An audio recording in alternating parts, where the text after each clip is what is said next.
Olá, seja bem-vindo você. Sempre bom ter você com a gente nesse GC Online. Está aqui com a gente o Anderson, Raíssa e Tairone. Talvez você participe do GC e se pergunte o que é o GC. É um grupo de crescimento, de crescimento mútuo. A gente partilha a palavra, reflete sobre ela, aplica dialoga antes, dialoga entre a gente e depois aplica essas verdades à nossa vida para que nós cresçamos como um corpo, como membros de um GC. É esse que é o grupo de crescimento. Eu quero poder orar por você então nesse tempo aqui para começarmos o nosso encontro e continuarmos aqui no Sermão da Montanha. Pai, nós te louvamos, nós te bendizemos, te agradecemos pela nossa vida, por quem está participando do GC com a gente. Nós pedimos ao Senhor para que seja um tempo precioso, um tempo de edificação, um tempo de transformação, um tempo, Pai, de transformação também. Que seja um tempo maravilhoso para cada um dos irmãos que estão participando, Pai. Que a sua bondade, graça, poder e amor e soberania nos encontre aqui, transformando os nossos corações, fortaleça cada líder, Pai, cada anfitrião, cada co-líder, Pai, cada um dos meus irmãos que estão participando, Pai, a cada supervisor, a cada superintendente, a cada pastor de área, Pai, esse é o nosso desejo. Usa-nos, ó Pai, neste tempo aqui, nos capacita, Pai, a compreender o que Jesus está falando para podermos aplicar a nossa vida. Em nome de Jesus. Raíssa. Eu quero que valorize o que você tem. Você é um ser, você é alguém tão importante para Deus. Nada de ficar sofrendo angústia e dor. Deixa o seu complexo interior dizendo às vezes que não é ninguém. Eu venho falar do valor que você tem. Eu venho falar do valor que você tem. Ele está em você, o Espírito Santo se move em você, até com gemidos inexprimíveis, inexprimíveis. Daí você pode então perceber que para Ele há algo importante em você. Por isso levante e cante, exalte ao Senhor. Você tem valor, o Espírito Santo se move em você. Você tem valor, o Espírito Santo se move em você. Você tem valor, o Espírito Santo se move em você. Daí você pode então perceber que para Ele há algo importante em você. Por isso levante e cante, exalte ao Senhor. Você tem valor, o Espírito Santo se move em você. Você tem valor, o Espírito Santo se move em você. Você tem valor, o Espírito Santo se move em você. Você tem valor, o Espírito Santo se move em você. Aleluia. Obrigada, Jesus.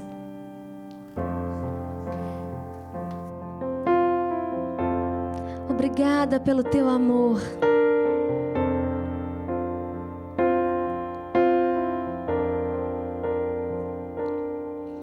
Recebi um novo coração do Pai, coração regenerado, coração transformado, coração que é inspirado por Jesus. Como um fruto deste novo coração, eu declaro a paz de Cristo, te abençoo, meu irmão. Preciosa é a nossa comunhão. Somos corpo, assim bem ajustado, totalmente ligado, unido, vivendo em amor, uma família, sem qualquer falsidade, vivendo a verdade, expressando a glória do Senhor, uma família, vivendo um compromisso do grande amor de Cristo. Eu preciso de ti, querido irmão, precioso és para mim, querido irmão.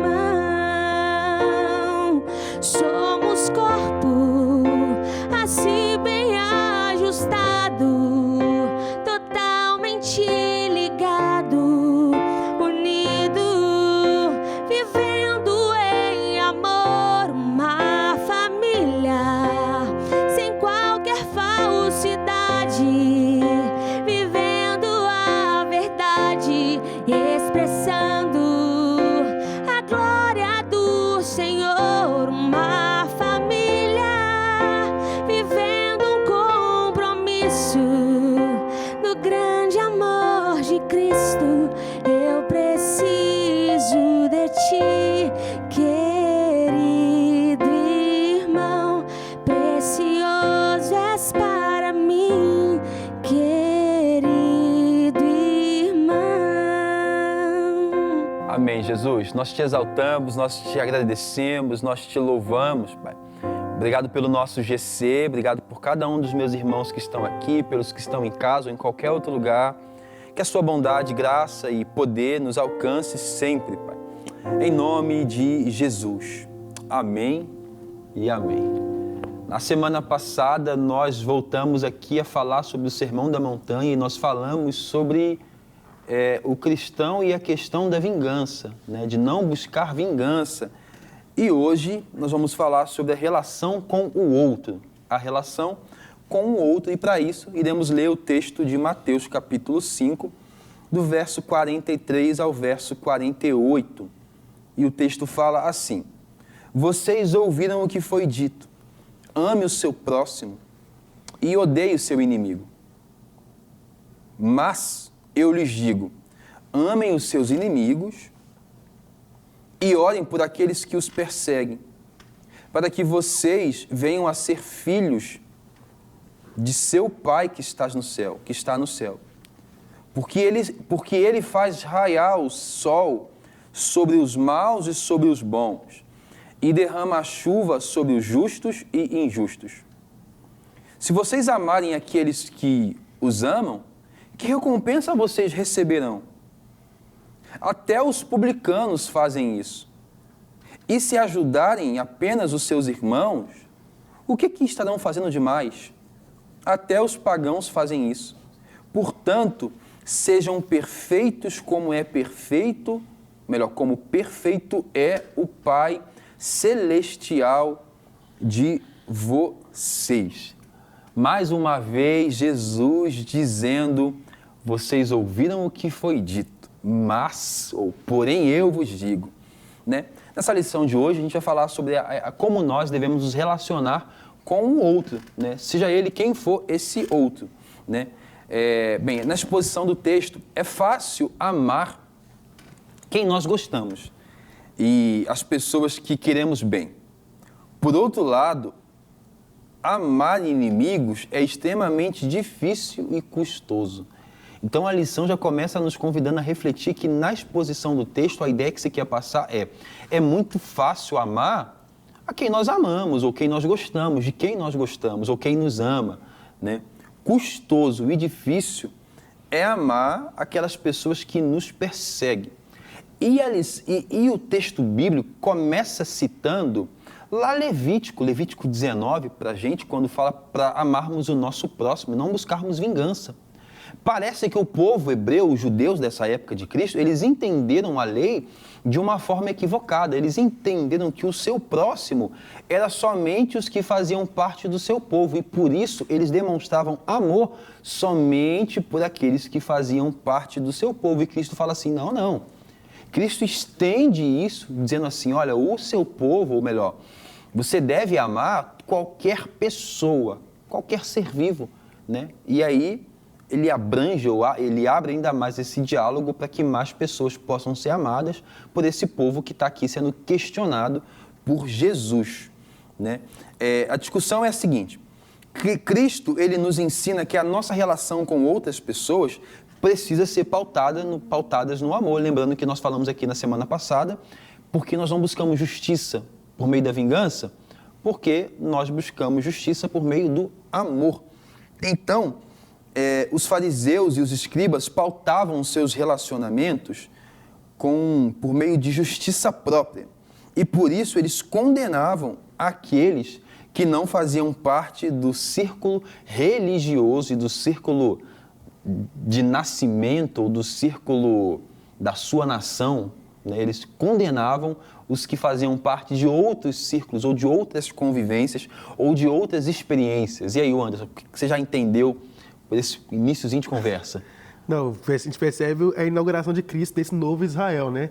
Então, assim, está ampliando essa questão do amor. Poxa, você não vai amar agora só aqueles que estão na mesma etnia que você, no mesmo círculo. Existe agora esse amor que ele agora abrange tudo, né? Abrange todos. Esse amor ele é escandaloso porque ele alcança até quem a gente acha que não deve ser alcançado e quem a gente julga não ser alcançado. Então, ele vem trazendo já esse outro, que é essa pergunta que a gente deve ficar decorrendo aqui sobre quem é esse outro, né? Como lidar com o outro. Esse é o nosso questionamento. Ele levanta, então, uma questão para a gente, então. É muito fácil amar quem nos ama ou é muito fácil amar quem é do nosso ciclo de convivência, quem nasceu no mesmo lugar que eu, quem tem a mesma história de vida. É difícil que alguém tenha a mesma história, mas quem tem mais semelhança na sua história de vida com a minha. É muito fácil amar quem pensa igual a mim, ok? É nesse sentido. E ele desafia os seus ouvintes que seguem a lei de Moisés e levanta uma questão. Ele está embaralhando aqui a mente desses ouvintes mesmo.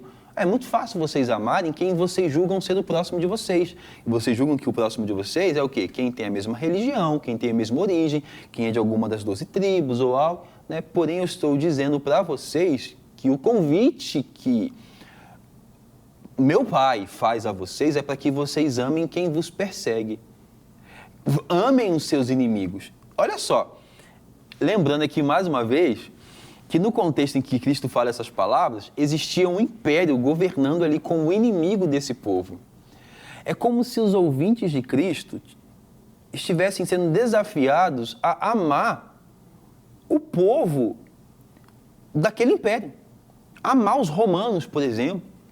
Mais uma vez, então, Cristo está desafiando o seu povo a fazer o que aos nossos ouvidos soa como algo injusto. Ah, não, eu vou amar um povo que não merece? Eu vou amar? Não, não faz sentido. Como que você, Raíssa, entende já esse princípio de diálogo aqui entre Cristo e os ouvintes da época ali? Então, expõe o que está dentro do nosso coração e denuncia uma natureza que quer dominar o nosso interior, fazendo com que a gente escolha quem a gente quer amar. Ah, calma aí, tem uma condição melhor? Então eu quero te amar. Ah, você é mais bonitinho? Ah, então é você. Sabe, a gente quer escolher, o outro a gente vai cancelar. Então isso denuncia uma natureza que quer dominar a gente. E é engraçado porque o perigo, às vezes, de demonstrar amor só por quem tem coisas em comum comigo, é que eu não estou aberto, então, ao diálogo. Se eu estou sempre rodeado de quem pensa igual ou de quem fomenta somente o que eu acredito, né, isso faz com que eu não entendi ainda a caminhada ou a caminhada proposta por Jesus. Né, porque os fariseus, os mestres da lei, eles estão se rodeando de pessoas que estão o quê? Elevando o seu ego, massageando o seu ego, reafirmando que para eles é a verdade absoluta. E agora Cristo fala assim, não. Vocês precisam amar os seus inimigos. Amar os inimigos? Mas eu não deveria odiar os meus inimigos? Eu não deveria retribuir conforme eles merecem?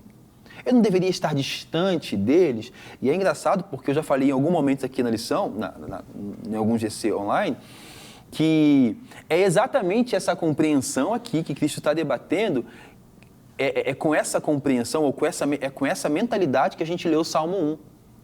O Salmo 1, quando diz que bem-aventurado é aquele que não se senta, que não anda com os escarnecedores e a gente entende o quê? Que a gente é uma classe diferente que não pode se juntar com um certo tipo de pessoa, que não pode conviver com um certo grupo de pessoas e por isso não pode devotar amor, afeição, sensibilidade a outras causas, a outras lutas, a outras demandas. E aí Cristo vem aqui e embaralha tudo, fala assim, vocês não entenderam nada.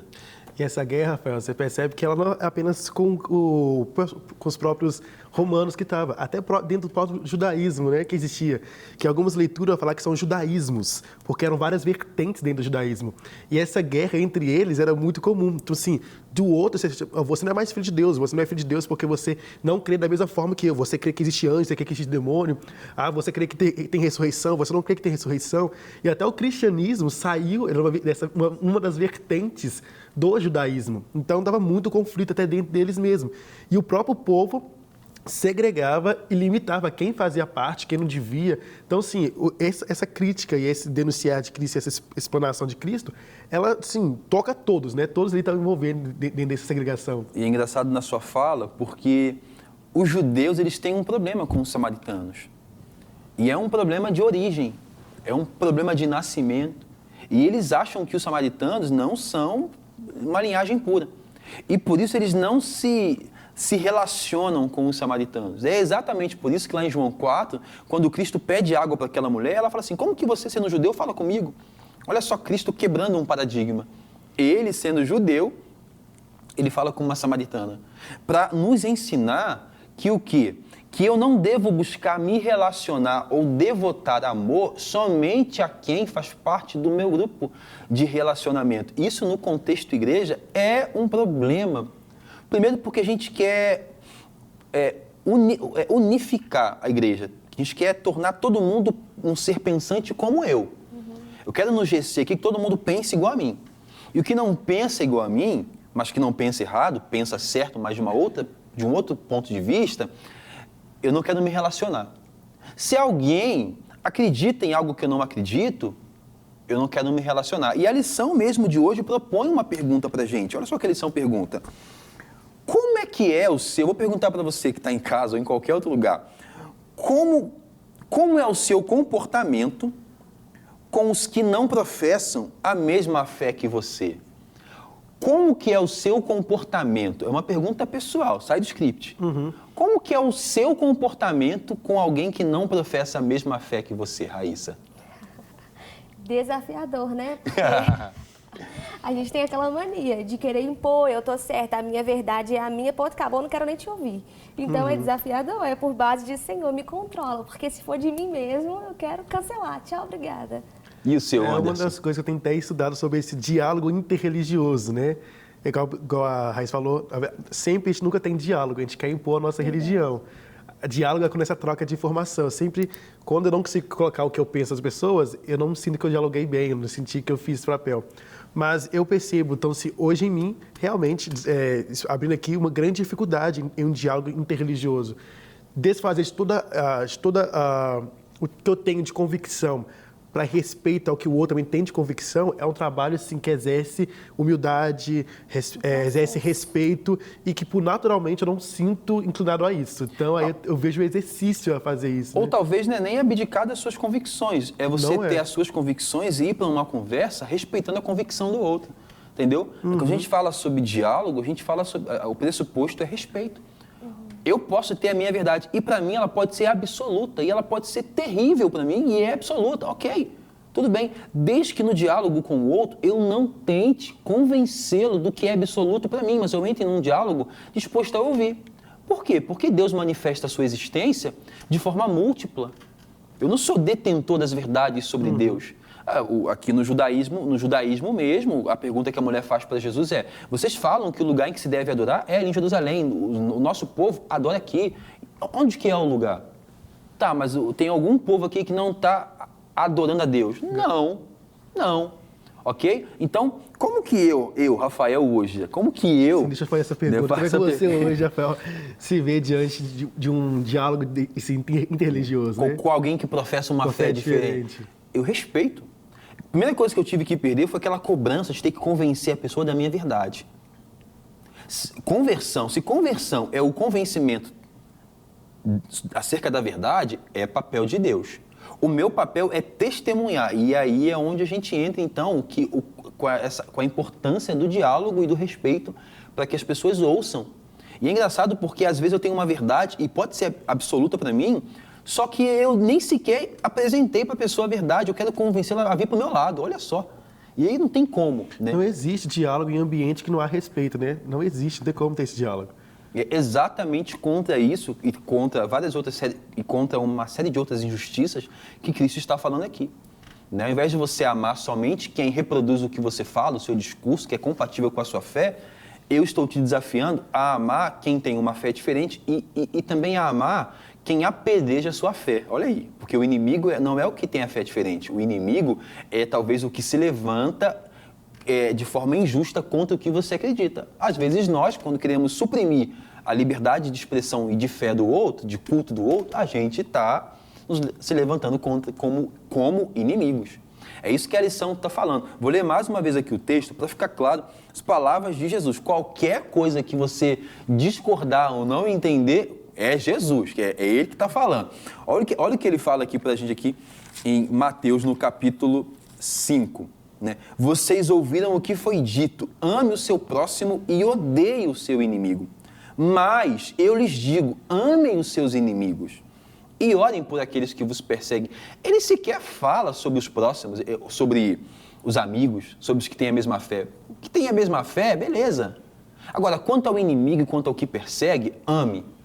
E é incisivo, ame. O que eu tenho que fazer em direção a alguém que tem uma fé diferente?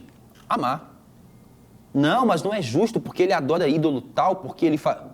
Ame. E se eu não amar? Se você não amar, você adora um ídolo também. E o ídolo é você. É a sua imagem refletida no espelho. Fica aí para você essa pergunta, então. Como que é o seu comportamento mediante aqueles que professam uma fé diferente da sua, né? A lição hoje tem como objetivo... né, nos revelar e nos mostrar o quão difícil é amar a todos. É difícil demais amar a todos. Concordam? Com certeza. É desafiador, né? Mais complicado ainda é não fazer acepção de pessoas. Amar é difícil. Não fazer acepção é difícil também, né? No geral, temos nossas preferências e quase sempre pautamos nossas relações nessas preferências. Olha aí como é que a gente está completamente equivocado. A gente está completamente equivocado. Por quê? A gente pode falar que Jesus fala para um povo específico, mas o discurso dele não anula, não exclui até mesmo os religiosos da época. Estudando João, quando eu leio João 8, eu percebo que aquele discurso, aquele diálogo de Jesus com os religiosos é a fim de convencer também os religiosos. Então, Deus não está libertando o povo hebreu do Egito para que o povo egípcio morra. Não. Ele liberta o povo hebreu para que a sua maravilhosa ação nessa libertação sirva de testemunho também para os egípcios. Entendeu? Então, a gente precisa ter essa sensibilidade e perceber também esse movimento de Jesus na história para alcançar, sim, os pobres, sim, para alcançar também os perdidos, sim, mas, sobretudo, alcançar os pecadores. E quem eram os pecadores? Toda a humanidade. Toda a humanidade se encontra na realidade de destituída da presença de Deus, né? Então, é muito perigoso, então, não é que nós não devemos ter os nossos grupos de afinidade, mas é muito perigoso quando eu só me relaciono com quem eu tenho afinidade ou com quem reflete o que eu penso, com quem pensa igual a mim. Eu não sei se tem benefício nisso. Eu acho que se restringe muito, né? Porque o diferente eu percebo que faz crescer. estica a gente. Estimula Assim, até mesmo a nossa reflexão acerca da nossa fé. Nos tira esse lugar de total convicção. Você fala assim, poxa, tem uma visão que um pouco antagônica, diferente do que eu penso, vai me esticar. Deixa eu pensar desse ponto de vista. Porque toda a nossa avaliação, ela sai de um ponto de partida, né? E é engraçado porque se a gente entendeu esse mandamento, a lei de Moisés errada, melhor, é uma afirmativa. A gente entendeu equivocado e eles também tinham entendido.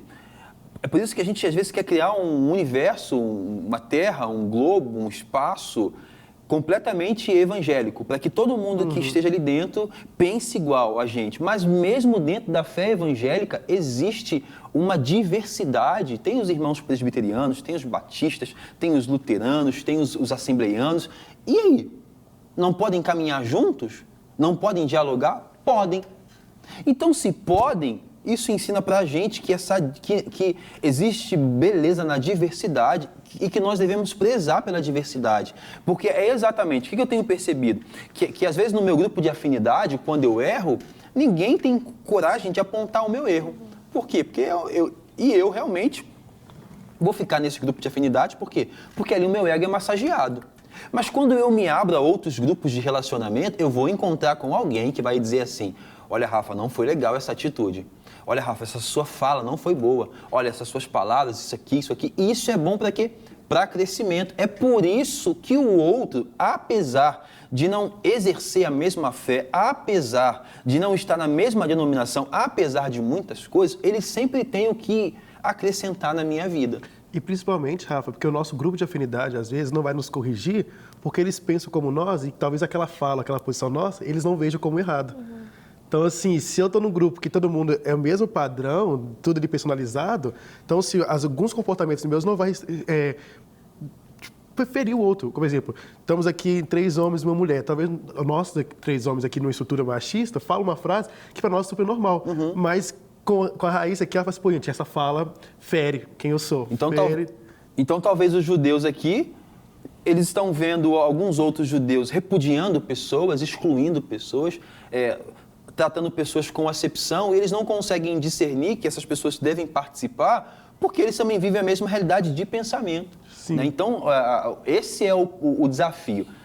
É problemático ter um grupo de afinidade? Não. Desde que vocês se abram para poder ter essa crítica sempre, poder se perceber e permitam que outras pessoas entrem e que outras pessoas também saiam. Isso é relacionamento. Aqui no contexto em que nós lemos, Jesus ele é imperativo e nos dizer que devemos amar a todos, sem distinção. Todos, amar todos. E quem não merece? Amar. E quem está perdido? Amar. E o que peca? Amar. Amar todos. Né? Naquela época, assim como hoje, o amor era seletivo. Né? Eu amo alguém a partir do que esse alguém tem a me oferecer ou a partir da vida que esse alguém leva, se me agrada ou não, a partir se essa pessoa preenche o que eu acho, né? Os meus parâmetros morais, opa, eu amo. E se não preenche? E se não merece? E se tem uma outra religião que você supostamente odeia? Como é que Jesus ele nos manda lidar com essas pessoas? Amando. Amando. Né? Os fariseus eles escolhiam com base nas tradições e na religiosidade quem eles amariam. Assim como naquele tempo o amor de hoje é pautado no interesse, sempre em segundas intenções. Eu sempre amo porque eu estou interessado no que a pessoa de repente tem a me oferecer, né? Ou de como eu posso me beneficiar dessa relação supostamente de amor, né? É nessa realidade que foi criada uma frase muito popular que afirma que amor só de mãe. Amor só de mãe. Esse ensino de Jesus em nossos dias pode soar como algo muito árduo. Na verdade, todo o Sermão da Montanha, ele nos desafia a viver uma realidade que eu me pergunto assim, quando eu termino um GC, eu falo assim, meu Deus, tem muita coisa para caminhar. Eu estou até agora procurando a parte fácil do ensinamento. Eu falo assim, meu Deus do céu, tem muito caminho pela frente ainda. E a gente não tem que desanimar ao saber que tem muito caminho pela frente. Tem que agarrar na mão de Jesus e falar, me ajuda aí, que senão não vou não. Então, esse ensino de Jesus em nossos dias pode soar como algo muito árduo, mas não é impossível. E aí que está, é árduo? É, mas é impossível? Não. Por quê? Porque Cristo nos capacita. Por quê? Porque ao mesmo tempo que a gente vai amando, exercitando esse amar aos inimigos, orar por quem nos persegue, a gente vai exercitando, isso se torna depois uma prática normal, natural e, melhor de tudo, é que eu acho que transforma o nosso interior. Porque eu posso, no meu estereótipo, no externo aqui, eu posso demonstrar sinais de amor. Eu posso até mesmo orar por alguém que me persegue, mas lá dentro pode ser tudo mentira. Então parece que quando eu agarro nas mãos de Jesus e eu começo a viver esse processo, tem uma transformação que acontece no meu interior, que vai acontecendo nessa caminhada. Lembrando aqui, o que nós falamos o ano passado, durante boa parte do ano passado, é um processo, entendeu? É um processo. Para amar como Jesus, nós precisamos perdoar como Jesus. Né? É isso. E tem uma frase aqui de um autor chamado C.S. Lewis, ele fala assim: o perdão vai além da justiça humana. É preciso perdoar aquelas coisas que absolutamente não podem ser perdoadas. Nós precisamos perdoar coisas, práticas que não podem supostamente ser perdoadas. Né? Quando decidimos seguir o padrão do amor proposto por Jesus, decidimos que antes vamos perdoar todos que nos fizeram mal. Só assim, mediante o perdão, nós conseguimos fluir no amor verdadeiro. A inimizade não provém de Deus, sendo considerada inclusive como uma obra da carne. Então, no nosso coração não tem como habitar Deus e uma obra da carne, e um desejo de inimizade. Não é que a gente não vá ter inimigos ou vai ter desavença ou dificuldades com os irmãos, mas é essa disposição de viver em inimizade. Inimizade é uma disposição de viver em distanciamento do outro. Inimizade é o que a Bíblia chama de inimizade, é o que nós chamamos de cancelamento. Eu não quero ter contato com esse alguém. Eu não quero que esse alguém recomece. Eu não quero que esse alguém... Às vezes a pessoa errou com a gente, teve um tempo que ela estava perseguindo a gente, ela se arrependeu, pediu perdão e ainda assim a gente não quer, eu quero distância. Não fica perto de mim. É engraçado porque se nós fôssemos perdoados por Jesus e ele dissesse assim: ok, perdoei você, Raíssa, mas fica longe de mim. Não faz sentido nenhum. A gente ouve muito uma frase como falando assim: eu sou cristão, mas eu não sou bobo, né? Então assim, eu converti, mas eu não estou bobo. E às vezes a gente precisa, sim, estar bobo, né? Tipo, avaliar se ser bobo entra nesse quadro, aquele que vai perdoar. Eu percebo que o perdão, ele é uma das maiores expressões do amor. Porque o amar apenas com carinho, carícias, quando tá tudo legal no ambiente, é confortável. Mas quando há necessidade de ter perdão, é porque houve um desacerto, houve ali um desajustes, que eu vou precisar aplicar o perdão. Então, eu vejo uma das maiores expressões do amor mesmo, ele vem por meio do perdão. E aí tem um exercício que eu estava aqui pensando, que é um exercício para você que está participando do GC com a gente. Todas as vezes que você encontrar com alguém que demanda de você uma disposição supra-humana de amá-la, uma pessoa difícil, né? Vai para frente de um espelho e pensa que você, alguém como você foi amado por Deus e perdoado e amado. Se você recebeu perdão e amor, só tem uma responsabilidade: passar perdão e amor. Acabou. E aí esse argumento de pessoas difíceis, de o meu santo não bateu com o de não sei quem, eu sou crente, mas eu não sou bobo, tudo isso cai por terra. Porque isso é construção nossa para perpetuar a injustiça, para perpetuar que as pessoas continuem distantes. Isso é uma falácia nossa para que, ao invés de construir pontes, a gente continue construindo muros para não ter contato com pessoas. Então, a lição de hoje, na lição de hoje, nós somos chamados a essa perfeição, que é um caminho, tá? Não é levantei a mão, aceitei Jesus, sou perfeito. Não, é uma caminhada, né? Que nós só podemos alcançar nesse relacionamento com Cristo. Somente revestidos de Cristo, nós poderemos prestar o devido suporte uns aos outros, com o perdão mútuo. A comunidade cristã é regada pelo amor, deve ser regada pelo amor e perdão, disposta a receber todos. O que é isso? Vou aqui traduzir. A igreja, por exemplo, ela é uma comunidade de Cristo e ela tem que estar aberta, capacitada, né, a receber todo tipo de gente. Mas a grande ênfase de quando as portas da igreja se abrem é que ela está capacitada, ela deve estar engajada em receber o pior tipo de gente. Gente que aos nossos olhos deveria ser odiada, desprezada. A igreja foi chamada para quê? Para levantar suas portas e receber essas pessoas. Mas e o lugar dos crentes, dos cristãos na igreja? Eles estão na porta, recebendo o pior tipo de gente. E dizendo assim, com seus braços estendidos, se eu fui recebido, você também pode ser recebido. Não é isso? Eu percebo que, se eu quiser algum dia resumir tudo da Bíblia em uma figura, tudo que o ensinamento da Bíblia nos proporciona, eu falaria que seria a mesa.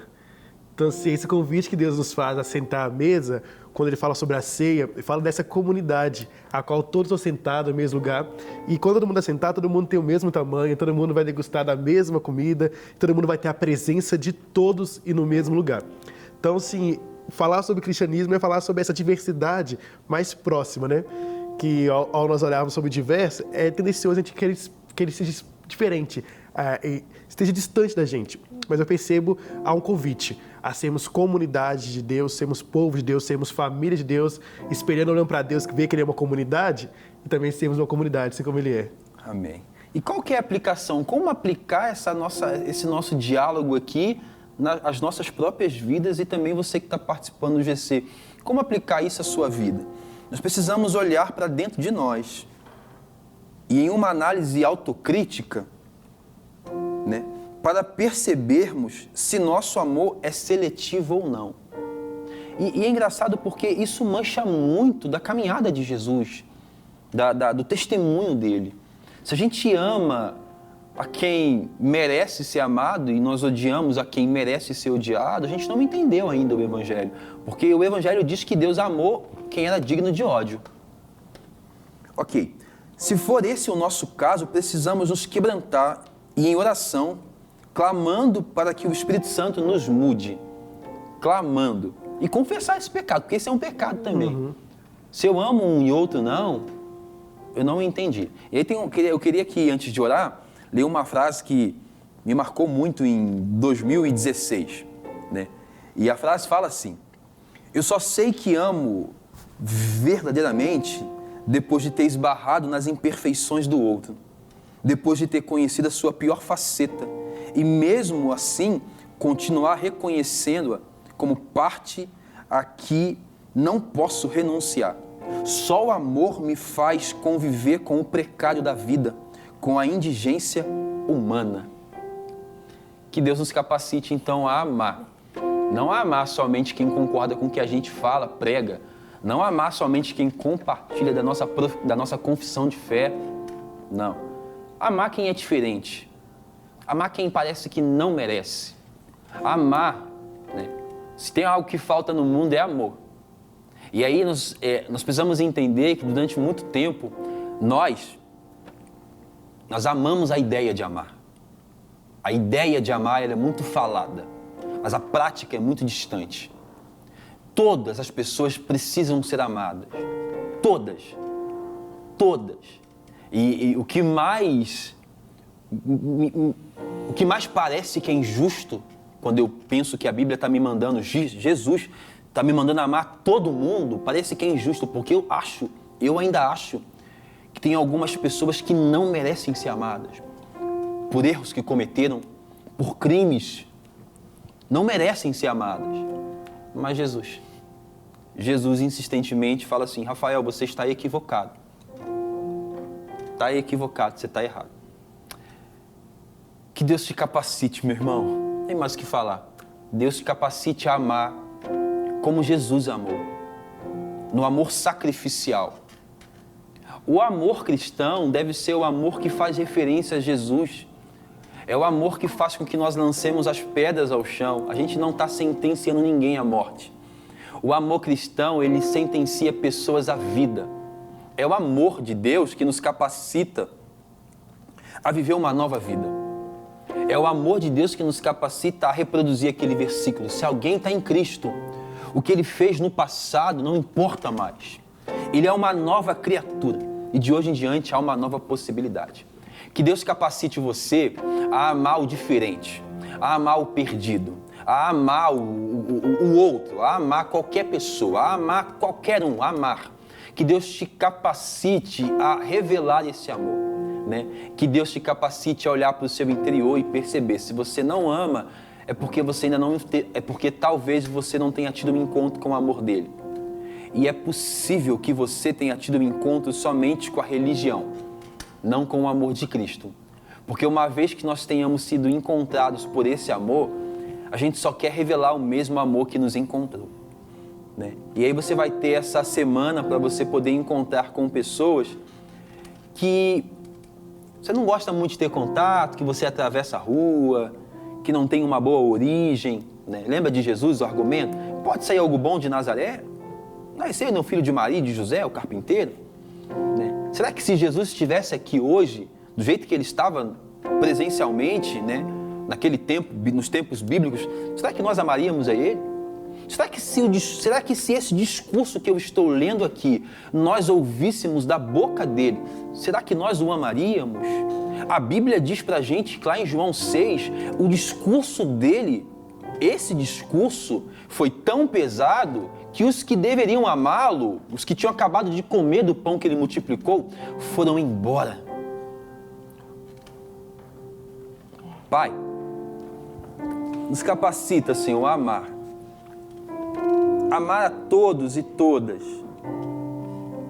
Amar não somente, Pai, os que reforçam os nossos discursos, mas amar aqueles que nos contrariam. Amar os que nos perseguem. Amar os que não são do mesmo partido que eu sou. Amar os que não pensam a política como eu penso. Amar os que não pensam teologia como eu penso. Amar os que vieram antes, amar os que estão vindo depois. Nos capacita, Pai, a amar o diferente de nós. Nos capacita a perceber, Pai, que o outro, ou que o próximo que eu devo amar, não é o que faz parte da minha origem, da minha tribo, de mesmo nascimento. O próximo talvez seja aquele que é o oposto de mim. Nos capacita então a amar a estes e a estas, em nome de Jesus. Raíssa.